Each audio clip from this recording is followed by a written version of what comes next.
Good evening, dear educators and lifelong learners. I'm Meenakshi Narula. Welcome you all to my channel, Mentoring the Mentors. My dear educators, it's tea time. Grab your cup of tea and dive into this learning experience. Every day, I bring you quick yet insightful learning nuggets, a spark of knowledge. Yes, my dear educators, to enhance your teaching and learning journey. Grab your tea, take a deep breath, and let's make these moments meaningful. Stay tuned because learning never stops at mentoring the mentors. My dear educators, in this video, we are going to discuss about 10 influential teachers. Yes, they are listed in front of you. Dr. Benjamin Bloom, Howard Gardner, Jean Piaget, Lev Vygotsky, Confucius, Froebel, John Amos, Comenius, Sullivan, Dr. Sarvepalli Radhakrishnan, and Savitribai Phule. We will be talking about these 10 influential teachers who revolutionized education. Dear all, let's discuss about Dr. Benjamin Bloom, a renowned educational psychologist who revolutionized the way we think about learning and assessment. He is best known for developing Bloom's taxonomy that is there in front of you on the screen. And we keep on talking about this pyramid with 6 levels of cognitive learning, moving from remembering to creating. Remembering is the foundation of learning, where students they recall the facts, basic concepts, and even examples they are like, for example, defining, listing, memorizing, etc. And in understanding, they go beyond memorization. They explain ideas and the concept in their own words. And moving ahead, application, learners use their knowledge in the new situation, like they solve the questions, they demonstrate, they interpret. And moving again further for the HOTS, they break down the concepts and makes the connections. For example, they analyze, they differentiate, they compare, and even they are able to make judgments. They justify decisions based on the criteria like defending, critiquing, assessment, etc. And the highest level where students produce new, even the original work, yes, design, construct, and develop. So as educators, right, Bloom's taxonomy guides us in structuring lessons, assessments, and even activities that promote critical thinking, deeper learning. Instead of just asking the students to remember the facts, we can encourage them to analyze, evaluate, create, all higher order 21st century learning skills. Let us implement this framework in our teaching strategies and empower students to become lifelong learners. My dear educators, let's talk about Howard Gardner. Yes, Dr. Howard Gardner, a psychologist and a professor at Howard University, who transformed our understanding about human intelligence with his theory of multiple intelligences. Traditionally, intelligence was measured using IQ test, focusing mainly on linguistic and logical abilities. However, as you all know, Dr. Gardner proposed the intelligence in much broader and even logical abilities, right? However, Dr. Gardner proposed that intelligence is much broader, isn't it? And people are able to express their understanding in different ways. The theory talks about different intelligences. Link, as you can see here, I have put the circle also. This mind map, it is there. You are able to understand what are the different kinds of multiple intelligences, right? If we talk about linguistic intelligence, that is word smart, people who excel in a language, it can be English, Hindi, any kind of regional language. Read, write, and communicate, right? Writers, poet, public speakers, etc. And even logical, mathematical. For example, if we say logic smart, right? When we talk about the logic smart individuals with a strong sense of rhythm, right? Musical smart, right? Musical composition, the singers, the musicians, etc. And the bodily kinesthetic, body smart, people who express themselves through their body movements, the dancers, the athletes. And the spatial intelligence, those who think in images and they're able to visualize the things clearly, architects, artists, the designers. And He also highlighted interpersonal intelligence, the people smart. We, teachers, leaders, counselors, we are people smart. We are able to interact with other people, right? We are able to deliver our content to others. This is what we are teaching, like talking about in these videos, teaching, and even intrapersonal skills. Self smart, the philosophers, the psychologists, those with deep self awareness and introspection. And let's talk about the naturalistic intelligence. People who connect with nature, plants, animals, biologists, even environmentalists. These kind of people, they are nature smart. So we talked about these different kinds of intelligences. As educators, this theory reminds us that every student learns differently. Every child is unique. So instead of using one size fits all approach, we all should design diverse teaching strategies that cater to multiple intelligences. For example, if a student struggles with reading but the child excels in music, we can use songs and even rhythm to help the child remember different concepts. So by embracing multiple intelligences, we can create inclusive, engaging, personalized learning experiences that help every teacher, every child reach their full potential. Dear teachers, are you ready to discuss the groundbreaking work of Jean Piaget, a Swiss psychologist whose theory of cognitive development transformed our understanding of how children they learn and think?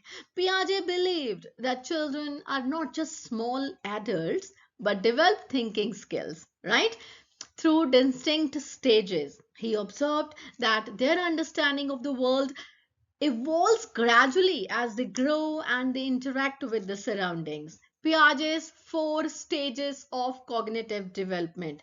Sensory motor stage, he talked about from 0 to 2 years, where the infants they learn through their sensory experiences, through the movement. And then from 2 to 7 years, he talked about pre-operational stage, right? The stage where children begin using language, imagination, but they struggle with the logical thinking. They are often egocentric, meaning they see the world only from their own perspective. I too have a 7-year-old child. I do understand. Like, and you people also do understand. Talking about the third concrete operational stage, 7 to 11 years. This is the phase where children develop logical thinking, but they only watch the concrete and the hands on experiences. So they understand concepts like conservation, where the quantity remains the same despite changes in the shape or the arrangement. And if we talk about the formal operational stage, which is 11 years onwards, this is where abstract and hypothetical thinking develops. Students they start thinking, reasoning logically. They are able to solve the complex problems. So, as educators, Piaget's theory helps us understand how students learn from at different ages, and we must adapt our teaching strategies to match their cognitive abilities. For example, if you talk about the young children, pre-operational stage, they learn best through stories, through visuals, through play-based activities. And little older students at concrete operational stage, they benefit from hands-on experiences, real-life applications. And talking about the teenagers, formal operational stage, they should be encouraged to think critically, debate, and even solve abstract problems. So, by applying his insights, we can create developmentally appropriate learning experiences that can help students grow into independent and creative thinkers. So, my dear educators, let's continue to nurture young minds in a way that aligns with their natural cognitive development. So, my dear teachers, let's talk about Lev Vygotsky. We will be talking about the influential work done by a Russian psychologist who introduced theory of ZPD, zone of proximal development, social development theory. We all are aware of it. You know, Vygotsky emphasized that learning is a social process. Means children, they develop cognitively through interactions with the peers, with the teachers, and even with the environment. Unlike Piaget, who believed cognitive development happens in stages, Vygotsky argued that learning leads development and is greatly influenced by our culture, social interactions, and you are well familiar with ZPD, right? We talk about zone of proximal development. This is the gap between what a child can do independently and what the child can achieve with guidance, right? For example, as a child, one can struggle to solve a math problem alone, but can do it when the teacher helps or with the support of the teacher. So this is where learning happens. There is a term called scaffolding. I have shared a separate video on the term scaffolding, which refers to the support provided by the mentor, the teacher, the guide, the peer, so that the learner moves through the ZPD. As the child gains the confidence, the support is gradually removed. This is like temporary support, maybe scaffolding in the construction. In Hindi Punjabi, we say ghodi, right? So this is what it happens. So when a teacher is teaching a child, right, or in the classroom, or maybe we can take an example, when we teach a child to ride a bicycle, we first provide training wheels, then guide, and then finally let the child ride independently without those supporters on the sides, right? And he also believed that children learn the best in a collaborative environment rather in isolation. Means he stressed on group discussion, peer tutoring, and even cooperative learning. As per him, they are very, very effective. So how we can apply his theory in our classroom? We can encourage collaborative activities. We can even provide the structured support, the scaffolding, so gradually reduce the assistant, and even use peer learning. Students, they can learn from each other. They can be the MKO, more knowledgeable other for each other, right? So by applying such kinds of ideas, we can create supportive interactive learning environment that helps the students to reach their full potential. So let's keep fostering collaborative learning in our classroom. Have you ever heard about Confucius? Yes, one of the most influential philosophers and educators of ancient China. His teachings, which date back to around 5th or 6th century BCE, have shaped East Asian thought, ethics, and education for centuries. Confucius believed that education is the key to the personal growth, societal harmony. He emphasized that learning should not just be about acquiring, gathering knowledge, but about cultivating wisdom, morality, and character. So he focused on lifelong learning, self improvement, saying it doesn't matter how slowly you go as long as you do not stop. How beautiful it is. He also stressed on moral education. Learning should shape a person's character and values. He also talked about teacher as a role model. Like we as teachers should lead by our own examples, guiding students not just in academics but in developing virtues like respect, humility, and kindness, and even questioning and critical thinking. His teachings encourage students to ask questions and even reflect deeply on knowledge rather than just regurgitating or the memorized concepts. He said, real knowledge is to know the extent of one's ignorance.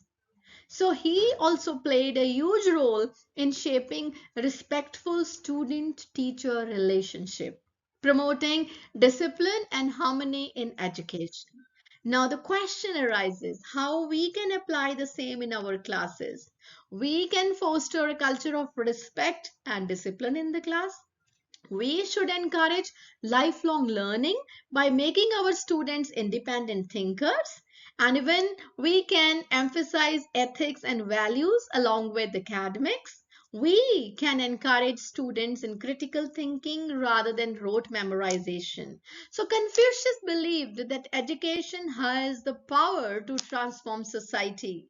His philosophy reminds us that as educators, we are not just teaching subjects, we are shaping the future by building strong character, wisdom, and ethical values in the students. So, my dear teachers, let's now explore the contributions of Froebel, German educator, who pioneered the concept of kindergarten, a term he coined meaning children's garden, right? Kindergarten. Froebel believed that early childhood education should be centered around play, creativity, and hands on learning rather than just rote memorization. His ideas laid the foundation for modern preschool, kindergarten education worldwide. Nowadays, we are using the term Balvatika as it is coined in our society, even by CBSE. We are talking about Balvatika 1, 2, 3, as we were talking about KG 1, 2, 3, that is kindergarten 1, 2, 3, right? If we talk about the principles shared by Froebel, first of all, it was learning through play. Right, he emphasized that play is most natural way for the children to explore, to discover, to understand the world. Like, for example, playing with blocks, puzzles, toys, and this is how we have created our Jadui Pitara. E-Jadui Pitara, digital Pitara, we have got app also. So use that digital Pitara and Jadui Pitara, right? And he talked about activity-based learning. Froebel designed educational materials like Froebel's gifts, including cubes, spheres, sticks, etc., so that the children can develop fine motor skills and the logical thinking. This is how there are a number of toys that have been added in the Jadui Pitara to enhance the psychomotor skills of our students, right? And he talked about nature and creativity. He believed that nature and music should be integral part to early education, fostering curiosity, artistic expression. You know, there are some musical instruments like which are local to our culture. They have been added in Jadvi Pichara, right? He even stressed that teacher should act as a facilitator. Rather than just instructing, teachers should observe, guide, and nurture children's natural learning process. We are using nowadays term facilitator, mentor, guide for the teachers, and holistic development.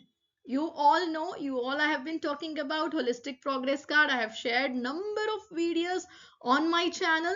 He emphasized the development of mind, body, and spirit, preparing children not just academically but also emotionally and socially, right? So now the question arises how we can apply this knowledge in our classroom. Number one, encourage play based learning. Use Jadui Pitara or you create your own Jadui Pitara. Use hands on activities, foster creativity and imagination through number of activities, strategies, like incorporate nature, music, movement into lessons and provide nurturing supporting environment for the children to grow. So if we talk about Froebel's principles, they continue to shape the modern preschools, kindergartens, balwatika. So as educators, let's ensure that learning remains joyful, engaging, meaningful every child. And let me tell you, my dear educators, go ahead and even read NCF Foundational Stage 2022 also in detail.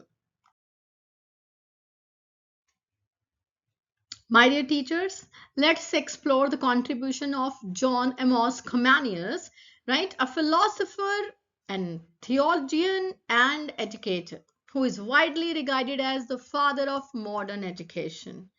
And his contributions, if we talk about, first of all, he talked about universal education. He believed that education should be accessible to all, regardless of genders or social status, the background. So his vision of inclusive education was groundbreaking for 17th century that we are stressing on today.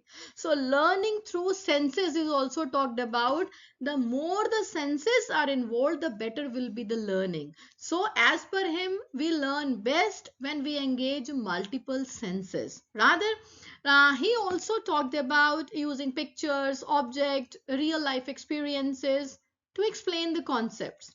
Right? Comenius proposed that education should be divided into stages as per the age. This later influenced modern schooling system as it is primary, secondary, higher education, and now what is the stage that we are following now as per NEP 2020? Do comment in the comment box, right? I would like to see whether you watch the videos, will you interact or not, right?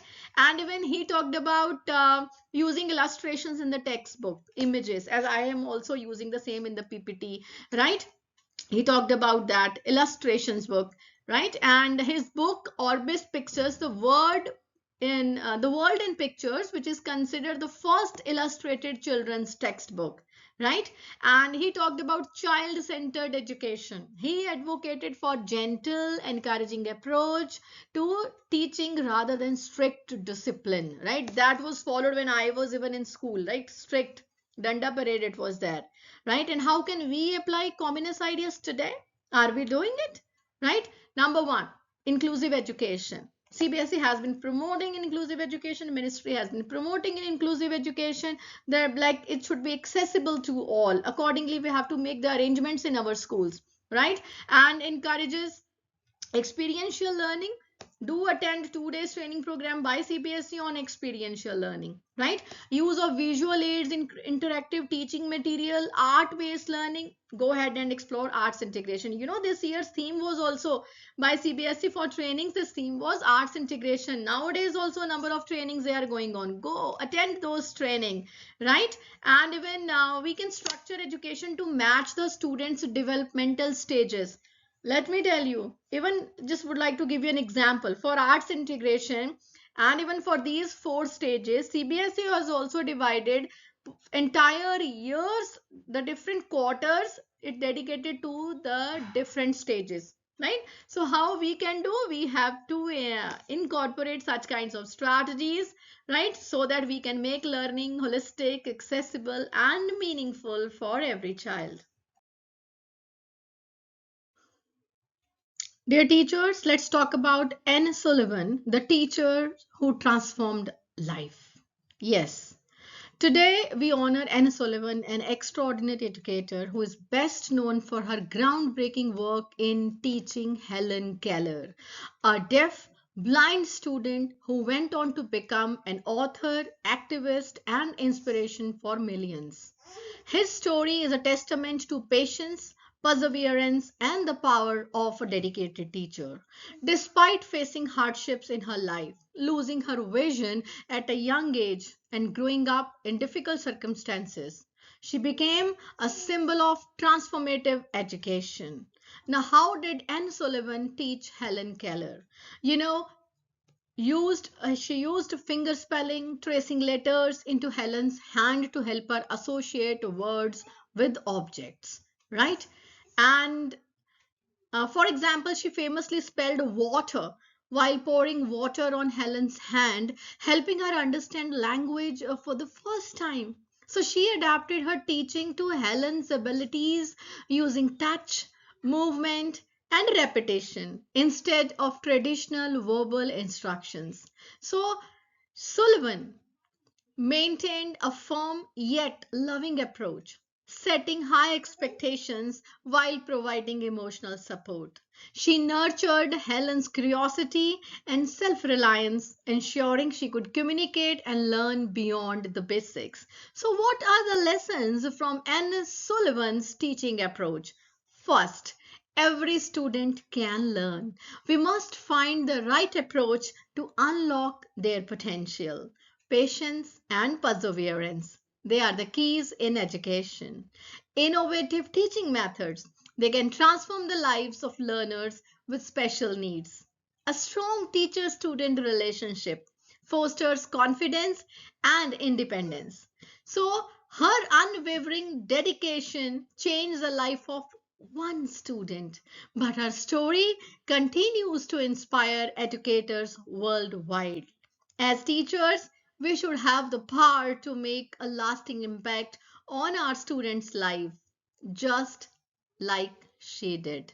So let's continue to believe in the potential of every student. Dear teachers, let's talk about Dr. Sarvepalli Radhakrishnan, the scholar, the statesman, the educator. So, the second president of India who championed the role of education in societal transformation. If we talk about his contributions, he believed that education should not just impart knowledge but also build character and moral values. He once said the end product of education should be a free, creative man who can battle against historical circumstances and adversities of nature. He said that teachers, they are the nation builders. He emphasized that teachers play a crucial role in shaping young minds and ultimately the future of the country. So his deep respect for teachers led to the celebration of Teachers' Day in India on September 5th on his birthday. He advocated for a balanced approach that combined India's rich philosophical traditions with scientific and modern education. His teachings also promoted peace, harmony, and a global perspective, encouraging students to think beyond the borders. Before entering politics, he was a respected professor and vice chancellor, inspiring countless students with his knowledge and wisdom. If we talk about a few lessons from his vision, education should shape individuals into ethical and responsible citizens. Teachers deserve the highest respect and should continually inspire students. He focused on holistic approach. Integrating moral values with academics creates well-rounded individuals according to him. Education should empower youth to think critically and contribute to the society. Dr. Radhakrishnan's legacy reminds us that education is not just about degrees and jobs, it's about enlightenment, service, and transformation. So, as educators, let's uphold these ideals and contribute to the shape of the future with knowledge and wisdom. Savitribai Phule, the pioneer of women's education in India, right? We celebrate the legacy of Savitribai Phule, a social reformer, educator, and the first female teacher of India who dedicated her life to promoting education for women and marginalized communities in the 19th centuries. At a time when women were denied education, Savitribai Phule, along with her husband, challenged societal norms and laid the foundation for girls' education in India. Let's talk about a few contributions of Savitribai Phule. She broke barriers by teaching girls at a time when educating women was considered unacceptable. She opened the first school for girls in Pune in 1848. She fought against gender and caste discrimination, working tirelessly to uplift Dalits, women, and other marginalized groups. Along with her husband, she set up 18 schools dedicated to providing education to those who were denied learning opportunities. She actively campaigned against child marriage, sati, and discrimination, advocating for widow remarriage and women's rights. She believed that education was the key to women's liberation and social change.